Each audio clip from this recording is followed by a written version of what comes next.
Hello everyone, welcome again to our YouTube channel NK maths. RRB NTPC CBT 2 की preparation के लिए मैं जो वीडियो बना रहा हूं उस सीरीज में ये तीसरी वीडियो है दोस्तों। और आपको बता दूं कि इससे पहले मैंने आरआरबी एनटीपीसी सीबीटी 1 में जितने भी पाइप टंकी के क्वेश्चन पूछे गए हैं और मिक्सचर इरिगेशन के क्वेश्चन पूछे गए हैं उनका मैंने सेपरेट वीडियो बना रखा है। अगर आप रेलवे ग्रुप डी या फिर एनटीपीसी सीबीटी 2 की तैयारी कर रहे हैं तो जरूर से उन वीडियो को जाकर देख लीजिए। और ये इस सीरीज में तीसरी वीडियो है जिसमें हम ये डिस्कस करेंगे कि सीबीटी 1 जो 2020-21 में लिया गया है उसमें नाव और धारा, जिसे हम इंग्लिश में बोट एंड स्ट्रीम के नाम से जानते हैं, नाव और धारा यानी कि बोट एंड स्ट्रीम से जितने भी क्वेश्चन पूछे गए हैं उनको मैं सॉल्व करने वाला हूं।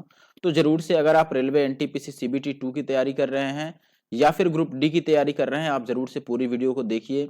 और अगर आप हमारे चैनल पर नए हैं तो चैनल को सब्सक्राइब कर सकते हैं। मैं हमेशा एसएससी और रेलवे के लेटेस्ट पेपर को सॉल्व कराता हूं और कोशिश करता हूं टाइप वाइज सॉल्यूशन देने की, जिससे कि आप एक अच्छा प्रैक्टिस कर सके एग्जाम में जाने से पहले। तो अगर आप रेलवे एनटीपीसी सीबीटी 2 या फिर ग्रुप डी की तैयारी कर रहे हैं तो जरूर से इस पूरी वीडियो को देखिए और इससे पहले मैंने जो वीडियो बना रखा है उसको भी देखिए। ठीक है, इसी तरह से मैंने एसएससी सीजीएल सीएचएसएल और एमटीएस के भी कई सारे टॉपिक वाइज सॉल्यूशन करा रखे हैं, लेटेस्ट पेपर का बिल्कुल और पुराने पेपर्स का भी कराया है। तो आप जा करके हमारे चैनल पे विजिट कर सकते हैं और एनके मैथ नंदू कुमार को यूट्यूब पर सब्सक्राइब कर लीजिए। और अगर आपको इसकी पीडीएफ चाहिए तो टेलीग्राम ग्रुप हमारा ज्वाइन कर लीजिए या फिर आप हमें इंस्टाग्राम पे मैसेज कर सकते हैं। ठीक है, चलिए आगे बढ़ते हैं और पहले क्वेश्चन से शुरू करते हैं। और एक और बात, अभी एमटीएस की वीडियो मेरी नहीं आ रही है तो इसका मतलब ये नहीं है कि एमटीएस का मैंने वीडियो बनाना छोड़ दिया। एक्चुअली में एनटीपीसी और सीबीटी 2 का पेपर बिल्कुल पास में है। आपको पता है कि इसका पेपर जो है वो फरवरी में होने वाला है, 14 फरवरी से। तो इसको ध्यान में रख करके मैं पहले कोशिश कर रहा हूँ कि एनटीपीसी के लिए जितनी वीडियो हो सके उतना मैं ला दूं, फिर वापस में एमटीएस का सोल्यूशन करा दूंगा। ऐसा नहीं है कि उसको मैंने बिल्कुल ही ड्रॉप कर दिया है। ठीक है, बाकी और कोई बात हो आप जरूर से मुझे कमेंट करके बता सकते हैं, इंस्टाग्राम पे मैसेज कर सकते हैं। चलिए पहले क्वेश्चन से शुरू करते हैं दोस्तों। सवाल हमारे पास क्या है दोस्तों? क्वेश्चन है, शांत जल में एक नाव की गति 15 किलोमीटर प्रति घंटा है, धारा की गति 3 किलोमीटर प्रति घंटा है। धारा के प्रतिकूल यानी कि अपस्ट्रीम और धारा के अनुकूल यानी कि डाउन स्ट्रीम में 2 बार यात्रा को पूरा करने में लगने वाले समय के बीच का जो अंतर है वो 10 मिनट का है। तो दोनों छोर के बीच की दूरी कितनी है? अब देखिए यहां पर एक जो बात इसने लिखा है उसको अलग से इसने ब्रैकेट में भी लिख दिया है ताकि कोई कंफ्यूजन ना रहे। धारा के प्रतिकूल और धारा के अनुकूल यानी कि धारा के लिए ये डाउन स्ट्रीम और अपस्ट्रीम की बात कर रहा है। 2 बार यात्रा करना है, 2 बार यात्रा को पूरा करने में जो लगने वाले समय के बीच का अंतर है, यानी कि एक छोर से दूसरे छोर तक जाने तथा वापस आने, ये 1 बार यात्रा हो गया। और फिर से वही दोहराना भी है, यानी कि 2 बार जाना है और 2 बार आना है। तो इनके बीच का जो अंतर है वो 10 मिनट का है। तो बोल रहा है दोनों के बीच की दूरी बता दो। देखो पहले बात की, जहां पर जा रहा है वहां से वापस आ रहा है, यानी कि डिस्टेंस दोनों केस में सेम हो गया।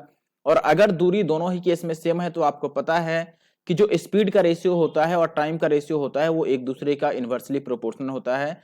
यानी कि हम यहां पर डायरेक्ट लिख सकते हैं दोस्तों कि स्पीड का जो रेशियो बनेगा यानी कि चाल का जो अनुपात, एक बार मैं अप स्ट्रीम के लिए लिख देता हूं, एक बार डाउन स्ट्रीम के लिए। अप स्ट्रीम का मतलब उल्टा दिशा से और डाउन स्ट्रीम का मतलब सीधी दिशा से है। ठीक है, तो उल्टा दिशा में अगर ये जाएगा धारा के उल्टा दिशा में तो स्पीड कितना होगा? धारा के चाल और नाव गति के चाल को हम जोड़ लेंगे, धारा के चाल और नाव की चाल को। ठीक है, तो ये 15 और 3 18 का स्पीड बन गया। सॉरी, अप स्ट्रीम में उल्टा होगा, माइनस करना है हमें। अप स्ट्रीम में क्या करना होगा? हमें माइनस करना होगा। तो 15 में से 3 जाएगा तो ये 12 का स्पीड हो गया। और डाउन स्ट्रीम यानी कि धारा की दिशा में चलेगा तो ये 15 और 3 18 की स्पीड से चलेगा। ये स्पीड का अनुपात हो गया। तो टाइम का अनुपात क्या होगा? उल्टा, यानी कि 18 यहां पर आएगा और 12 यहां पर आएगा। इनका अनुपात निकाल लो, ये काट देते हैं 6 से, तो ये 6 तियां 18 और ये 6 दूना 12, यानी कि 3 और 2 का अनुपात आ रहा है समय का। यानी कि उल्टा दिशा में चलेगा अगर विपरीत दिशा में तो 3 घंटे अगर लगेंगे तो सीधी दिशा में चलने में 2 घंटे लगेंगे। अब आप बताओ यहां पर कि समय में कितने का अंतर है दोस्तों? दोनों ही केस में समय में 1 इकाई का अंतर है, लेकिन सवाल में ये बोल रहा था कि नहीं जी समय में तो 10 मिनट का अंतर है। तो हम 1 इकाई को 10 मिनट के बराबर रख देते हैं। और अगर 1 इकाई का मतलब 10 मिनट है तो 3 इकाई का मतलब कितना होगा दोस्तों? 30 मिनट। 30 मिनट का मतलब हुआ आधा घंटा, 1.2 आवर्स, सॉरी 1/2 आवर्स। ठीक है, अब बताओ अगर ये 12 की स्पीड से आधे घंटे तक चला है तो कितना दूरी तय कर लिया दोस्तों? दूरी बराबर होता है चाल गुना समय। तो अगर 12 की स्पीड से आधे घंटे तक चलेगा तो 6 किलोमीटर की दूरी तय कर देगा। और 6 किलोमीटर की दूरी ये 2 बार तय किया है, ठीक है, 2 बार गया है और 2 बार आया है। लेकिन हमें तो दूरी एक ही बार के लिए बतानी है ना, कि मान लो यहां से यहां तक गया तो कितनी दूरी तक गया। ये एक बार गया है, फिर आया है, फिर गया है और फिर आया है। तो हमने अगर उल्टा दिशा का भी निकाला तो ये 2 बार का निकल गया ना, यानी कि 2 बार उल्टी दिशा में चला है। और 2 बार चलने पर अगर 6 किलोमीटर चला है तो एक बार में कितना चला होगा, 3 किलोमीटर। तो जो सही आंसर होने वाला है वो 3 किलोमीटर होगा, ठीक है। आगे बढ़ते हैं। देखिए दोस्तों, यहां पर बोला गया है कि एक तैराक जिसकी शांत जल में गति 9 किलोमीटर प्रति घंटा है, धारा की अनुकूल 45 मिनट में 9 किलोमीटर जाता है, और धारा की गति हमें बतानी है कि कितनी है, ठीक है। अच्छा देखो, धारा के अनुकूल का मतलब यहाँ डाउन स्ट्रीम से है। डाउन स्ट्रीम का मतलब होता है कि धारा की गति और प्लस नाव की गति। तो अगर नाव की गति को मैं b लिख दूं और धारा की गति को मैं w लिख दूं, तो b प्लस w का मान कितना होगा दोस्तों, आप बताओ। जब अनुकूल दिशा में जाता है तो 45 मिनट में 9 किलोमीटर की दूरी चल गया है। तो अगर हम चाल की बात करें तो चाल कैसे निकलता है दोस्तों, चाल होता है दूरी यानी कि डिस्टेंस अपॉन टाइम, ठीक है, दूरी बटा समय। तो दूरी कितना चला है यह, तो आप बोलेंगे दोस्तों दूरी चला है 9 किलोमीटर और समय लगाया है 45 मिनट। तो इस 45 मिनट को घंटा में बदलने के लिए हम ऊपर 60 से गुना कर देते हैं। इसको काट लो, ये 9 से कट जाएगा, 9 पचे 45 और 5 से कट जाएगा 12 पचे 60। अब देखो बोट का स्पीड तो इसमें 9 दे ही रखा था, तो बोट और प्लस वाटर ये कितना आ गया 12। तो यहां से वाटर का मान कितना आ गया, वाटर का मतलब मेरा स्ट्रीम से है यानी कि धारा की चाल से है, तो वो कितना आ जाएगा 3 किलोमीटर प्रति घंटा, ठीक है। तो धारा की चाल कितनी रही होगी 3। इस सवाल में आपको बोला गया है कि शांत जल में एक नाव की गति जो है वो 30 किलोमीटर प्रति घंटा है और धारा की गति जो है वो 6 किलोमीटर प्रति घंटा है।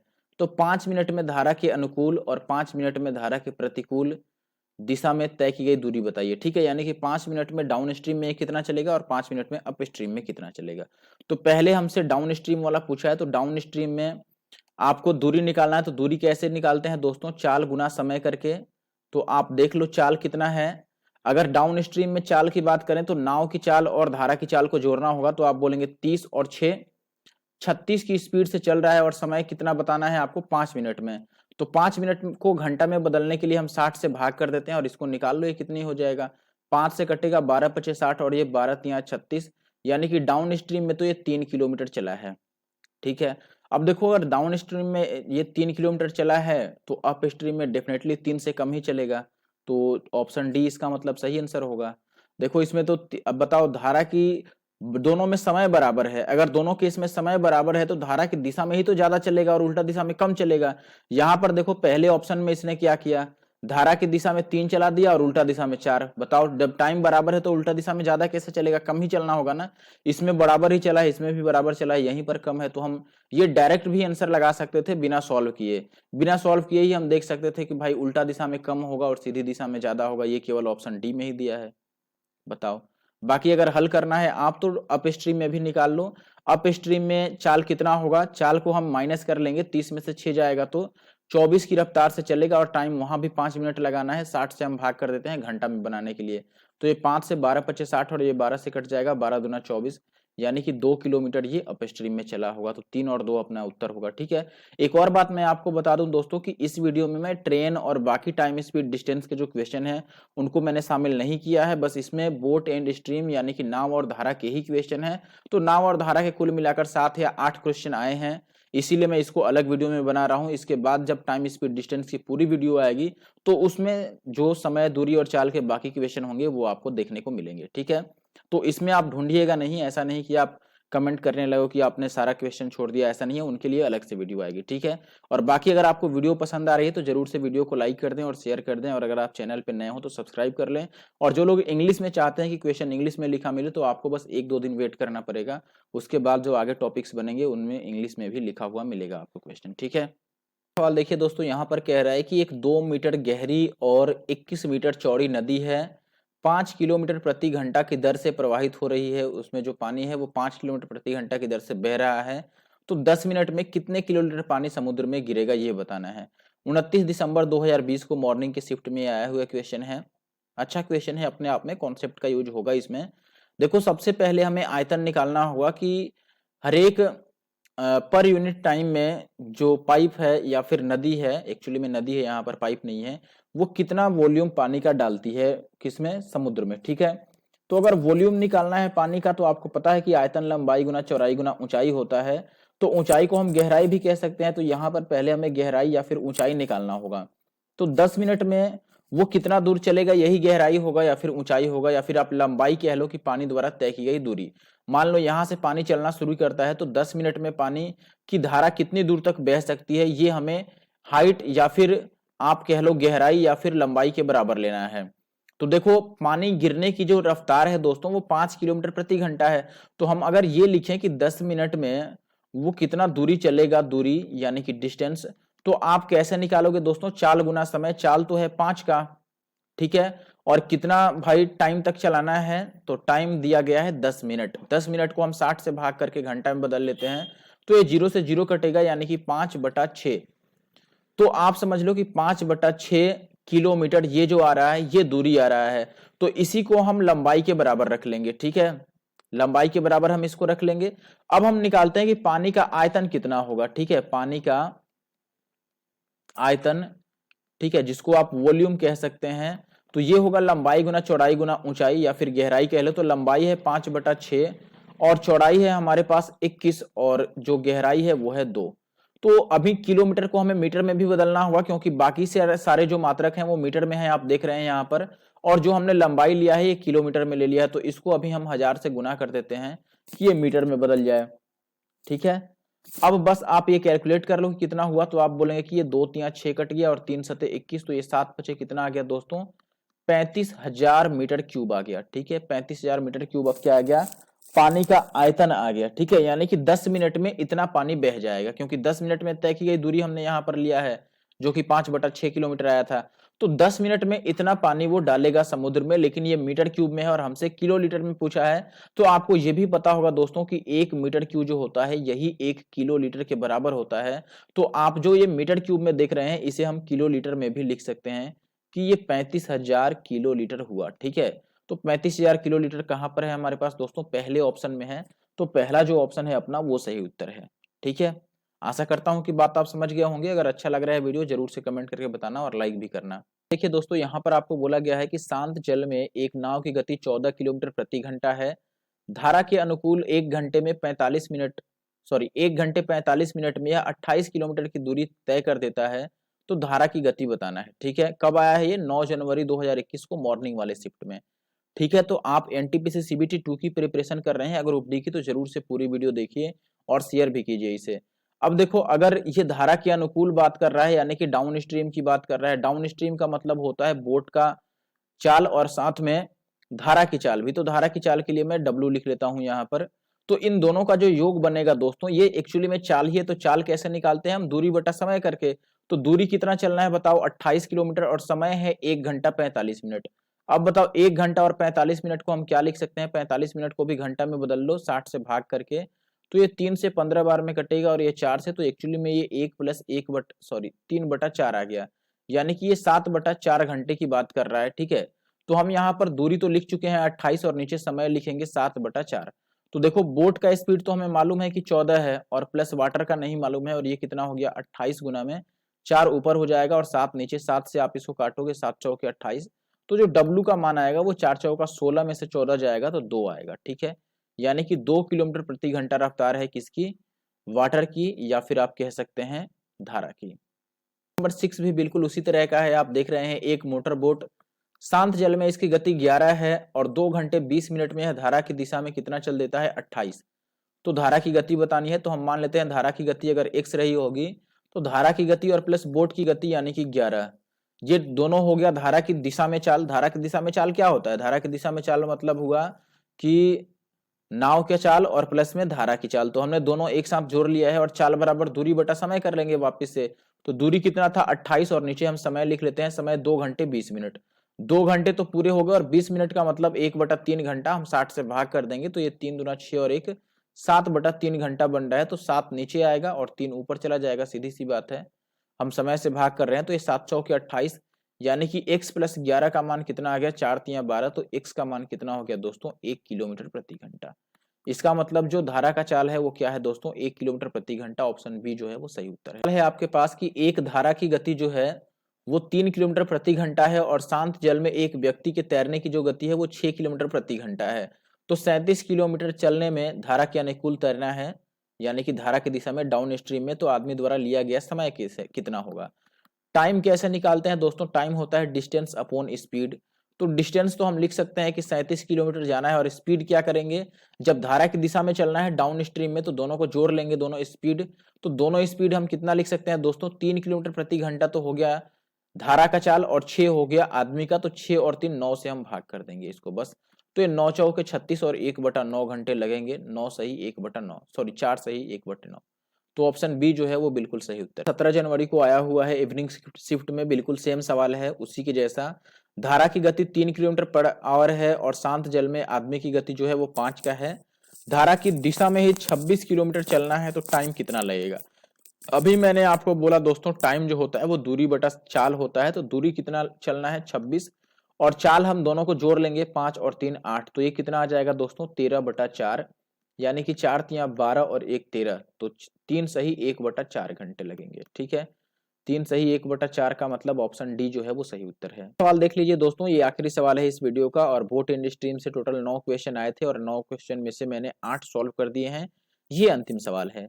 अब देखो, एक साथ सॉल्व करने से ये भी होता है कि जो एक टाइप के क्वेश्चन है वो आपको देखकर वीडियो में समझ में आ जाएगा। जैसे पिछला सवाल मैंने किया वैसे 2-3 सवाल आ गए, उसके पहले भी जैसे मैंने किया था वो 2-3। मिक्सचर एलिगेशन का आप देखेंगे तो एक ही तरह के उसमें कम से कम 4 या 5 क्वेश्चन मैंने कराया है जो लगातार पूछे गए हैं।